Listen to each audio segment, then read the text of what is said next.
Sitting next to me is a legend of rock guitar and also on into country music.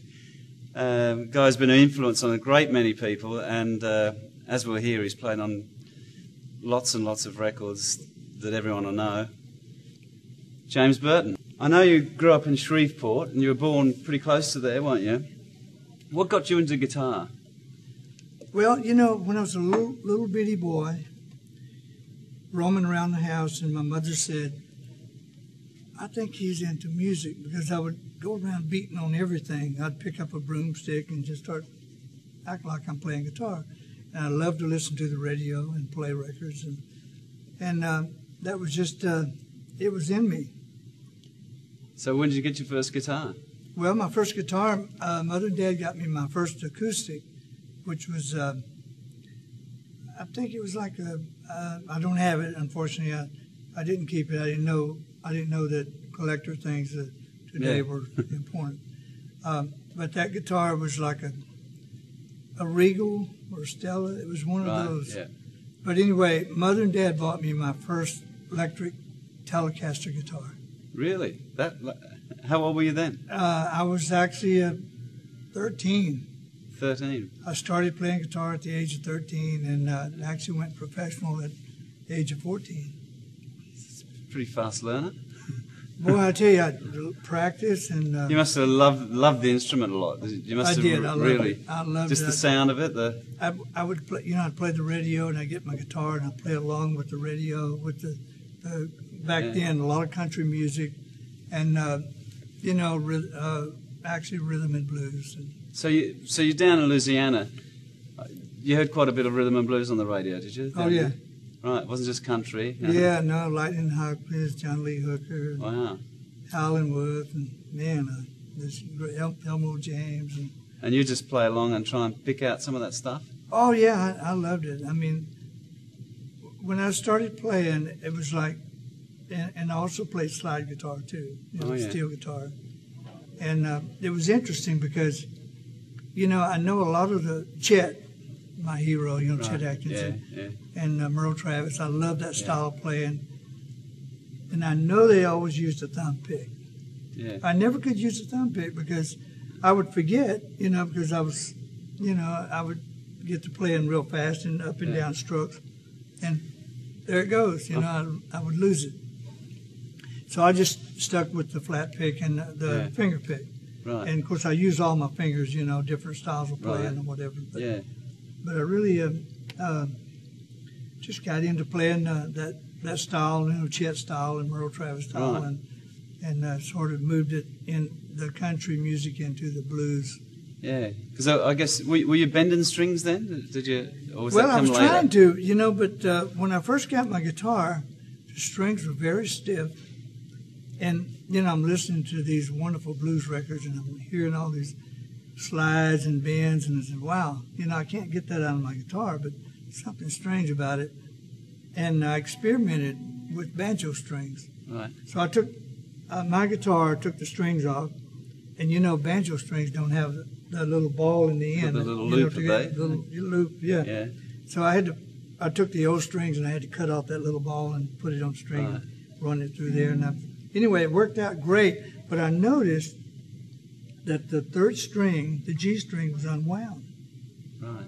And I liked the sound. It was real twangy and real, you know, the strings were light, easy to bend, and that was. So you basically shifted everything down so that this string would be there and each string would be up, correct. and then you got a thinner string on top so that everything's down a gauge and so everything easy to worked bend. perfect, because when I went to, like with the fifth string, the A string, I went to just a regular D string guitar, and on the E string, the sixth string, I went to a A string, and it was perfectly balanced. I mean, it was really even, nice and even, and it worked nice. Do you remember any of the first bluesy sort of things that you played when you got the strings happening? Do you remember anything, any licks or anything? Well, you know, I was playing, you know, like Wildwood Flower and tunes like that, you know. Right. But when I got into putting more blues into it, Yeah.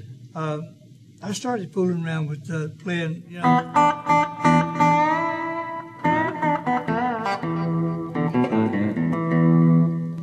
And I wrote a little melody. I wrote a lick. It was a little guitar lick, but I made it into like a little melody.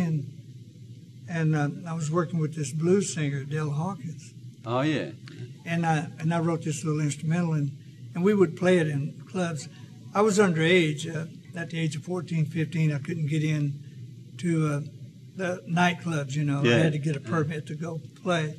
And it worked out great for me because I had a permit and I was playing with this blues band and I loved it. Yeah. But at the age of 14, I was playing on Louisiana Hayride behind many artists, George Jones, Billy Walker, Wow. just all the artists there. And Floyd Kramer and Jimmy Day and those guys were there playing Wow. during that time. And that was like in around 55, 56 Right. in that It's area. around the time Elvis used to do that gig too. Yeah, Isn't it? yeah. Elvis was on the same. I started working with a country singer named Bob Luman. We played the Hayride, and it was just a fun gig. And you know, we did the same type of music Elvis did with his early stuff. Yeah. That's Right, Little Mama, and Mystery Train, all those tunes. Oh, you were doing all those things Well, yeah, coincidentally. Yeah, you know. And it was really great, man. The feel. We had a stand-up bass player, James Kirkland, great player, and later on we added a drummer. Same thing Elvis did. Right, yeah. Because know. someone told me that country bands didn't have drums in those days mostly. No, you know, country music, they didn't really like drummers. Yeah. I You know, heard they that, just yeah. wanted a nice rhythm guitar player Yeah. and a little piano, you know, but not real heavy on drums. Yeah. But anyway, DJ Fontana, my buddy's from my hometown, All and right. DJ was playing one night on the Louisiana Hayride when Elvis was there, you know. Right. So Elvis invited him to come play with him, and after the show that night, Elvis hired him, Wow. and he went to work with Elvis. So, Scotty Moore told us the other day he had to play behind the screen or something at first because they didn't like drummers. Yeah, well, you know, Elvis's music just really real fast, just really jumped out there, that Yeah. style, that feel. And we were doing the same style Yeah. back then, and for some reason, the host of the show, Horace Logan, was actually managing Bob Luman. And when Elvis would come perform, he would send us on tour. So we'd go off on tour. And when Elvis would go on tour, then we would come back and So you perform probably at missed the seeing Hayride. him most Yeah. of the time. So then I wrote that, you know, that little melody. I was playing with yeah. Del Hawkins in a blues band. Right. So I wrote that little melody, and that became Suzy Q. Del wrote some Can you play lyrics. us a bit of that?